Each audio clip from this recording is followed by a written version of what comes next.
சற்று முன் KN நேரு கைது. அமலாக்கத்துறை எடுத்த அதிரடி.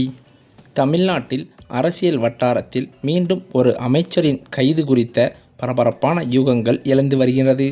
நகராட்சி நிர்வாகத்துறையில் நடைபெற்றதாக கூறப்படும் முறைகேடுகள் தொடர்பாக கிடைத்த ஆவணங்களின் அடிப்படையில் அமைச்சர் KN நேரு மீது நடவடிக்கை எடுக்குமாறு அமலாக்கத்துறை தமிழக காவல்துறை தலைமை இயக்குநருக்கு கடிதம் ஒன்றை எழுதியிருக்கிறதாம். இதன் விளைவாக அமைச்சர் KN நேரு கைது செய்யப்பட வாய்ப்புள்ளதாக என்ற கேள்விகள் தற்போது எழுந்து வருகிறது. அதாவது அமலாக்கத்துறை மேற்கொண்ட விசாரணையில் நகராட்சி நிர்வாகத்துறையின் கீழ் காலியாக இருந்த 2538 பணியிடங்களுக்கு வேலை வழங்குவதற்காக பெருமளவு பணம் பெறப்பட்டு முறைகேடாக ஆட்களை நியமித்துள்ளதாக திடுக்கிடும் தகவல்கள் வெளியாகியிருக்கிறது. இந்த குற்றச்சாட்டுகள் தொடர்பாக அமலாக்கத்துறை தீவிரமாக ஆய்வு செய்து வருகிறதாம்.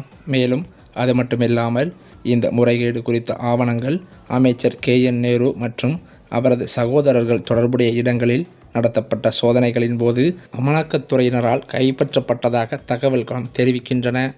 கைப்பற்றப்பட்ட இந்த முக்கிய ஆவணங்களின் அடிப்படையில் பார்த்தால், அதாவது சட்ட ரீதியான அதன் நடவடிக்கையை தொடங்குமாறு அமலாக்கத்துறை தமிழக காவல்துறைக்கு கடிதம் ஒன்றை அனுப்பியுள்ளதாம். கைப்பற்றப்பட்ட இந்த முக்கிய ஆவணங்களின் அடிப்படையிலேயே இந்த செயல்பாடுகள் இருக்கும் என்றும் சொல்லப்படுகிறது.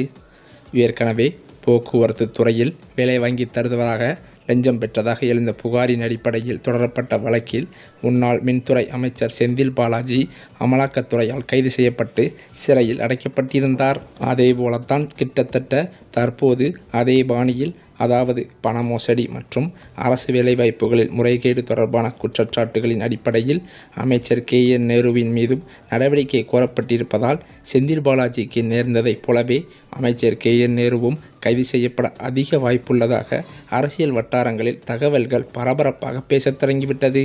இந்த நிலையில்தான் அமலாக்கத்துறை தரப்பின் புகாருக்கு அமைச்சர் KN நேரு நேற்றைய தினம் அறிக்கை வாயிலாக விரிவான பதில் ஒன்றை கொடுத்திருக்கிறார்.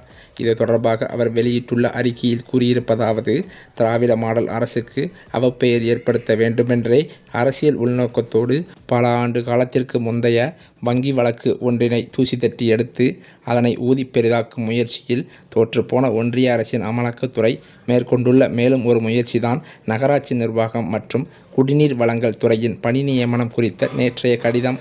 அதேபோல 2011ஆம் ஆண்டிலிருந்து 2021ஆம் ஆண்டு வரையுள்ள 10 ஆண்டு அதிமுக ஆட்சி காலத்தில் போதிய நியமனங்கள் செய்யப்படாமல் காலி பணியிடங்கள் அதிகமாகி நிர்வாகத்தை மேற்கொள்வதில் மிகுந்த சிரமங்கள் இருந்த நிலையில் 2019 பணியிடங்களுக்கு நேரடி நியமனம் மூலமாக நிரப்ப வேண்டும் என்பதற்காக அண்ணா பல்கலைக்கழகம் மூலமாக கடந்த 2024 அன்று அறிக்கை வெளியிடப்பட்டது. அதனைத் தொடர்ந்துதான் பிற பணியிடங்களையும் சேர்த்து 2569 பணியிடங்களை நிரப்புவதற்கான அறிவிக்கைகள் வெளியிட்டது. அதேபோல பணியிடங்களை வெளிப்படையான ஒளிவுமறைவற்ற முறையில் நிரப்புவதற்காக தேர்வர்களிடமிருந்து விண்ணப்பங்களையும் பெறுவதற்கென தனியாக ஒரு இணையதளமும் உருவாக்கப்பட்டு அந்த இணையதளம் மூலமாக 2 லட்சம் பேர் விண்ணப்பங்கள் பெறப்பட்டது. அனைத்து விண்ணப்பங்களும் பரிசீலனை செய்யப்பட்டு விண்ணப்பதாரர்களுக்கு இணைய வழியில் நுழைவுச்சீட்டு வழங்கப்பட்டு அண்ணா பல்கலைக்கழகம் மூலமாக 38 மாவட்டங்களில் உள்ள 591 மையங்களில் தேர்வுகளும் நடத்தப்பட்டன. இந்த வகையில்தான் இவ்வாறு தேர்வு செய்யப்பட்டவர்களுக்கு பணியாணைகள் மாண்புமிகு முதலமைச்சர் அவர்களாலும் வழங்கப்பட்டது.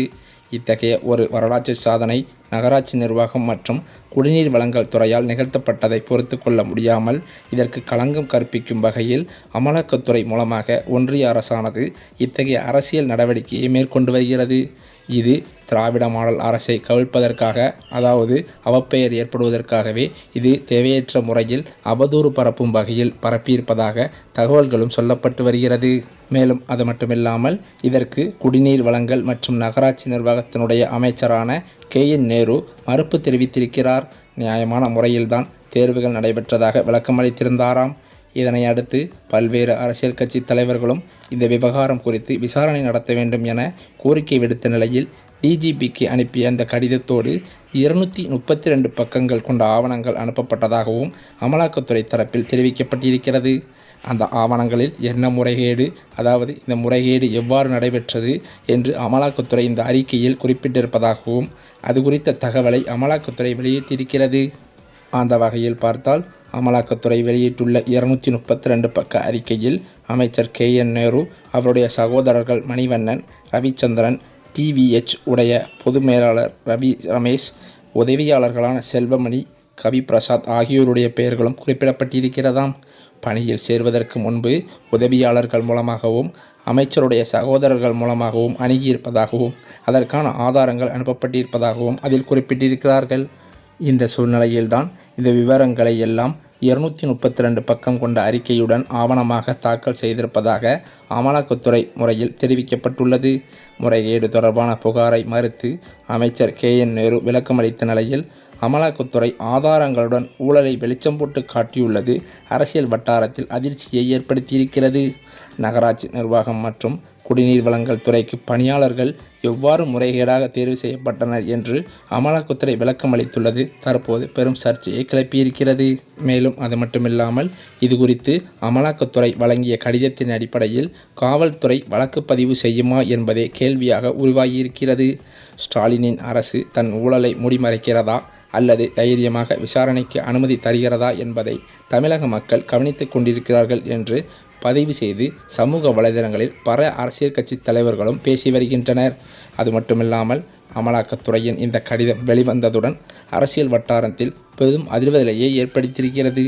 அமைச்சர் KN நேருவை சுற்றி சிக்கல் நெருக்கும் நிலையில் உருவாகியிருப்பதும், மேலும் தமிழக அரசின் அடுத்த கட்ட நடவடிக்கை இதில் என்ன என்பதும் அனைவரின் கவனமும் திரும்பியுள்ளது.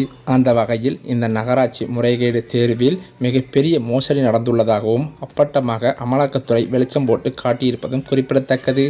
அதாவது ஒரு காலியிடத்திற்கு ரூபாய் 25 லட்சம் முதல் ரூபாய் 35 லட்சம் வரை 150 பேரிடம் லஞ்சம் வசூலித்திருப்பதாக தகவல்கள் வெளியாகியிருக்கிறது. இத்தகைய காரணங்களினால் நகராட்சி நிர்வாகத்துறை பணி நியமனங்களில் நடைபெற்றுள்ள ஊழல்கள் தொடர்பாக அமலாக்கத்துறை அனுப்பியுள்ள ஆதாரங்களின் அடிப்படையில் தமிழக காவல்துறை உடனடியாக வழக்கு பதிவு செய்ய வேண்டும் என்றும் இதில் சம்பந்தப்பட்டவர்களை உடனடியாக கைது செய்ய வேண்டும் என்றும், இந்த வழக்கை தமிழக காவல்துறை விசாரித்தால் நியாயம் கிடைக்காது என்பதால் இந்த வழக்கின் முதல் தகவல் அறிக்கை பதிவு செய்த பின்னர் கையோடு தமிழகத்தை அதிர வைக்கும் இந்த பணி நியமன ஊழல் வழக்கை CBI விசாரணைக்கு மாற்ற வேண்டும் என்று அரசு கண்டிப்பாக உடனடியாக மாற்ற வேண்டும் என்று பல தமிழக அரசியல் கட்சி தலைவர்களும் தற்போது கண்டனங்களை தெரிவித்து வருவதாக சொல்லப்படுகிறது. இதன் காரணத்தினால் கண்டிப்பான முறையில் திமுகவின் மூத்த அமைச்சரும் KN நேரு தற்போது கைது செய்ய அதிக வாய்ப்பு இருப்பதாகவும் தகவல்கள் தெரிவிக்கின்றன.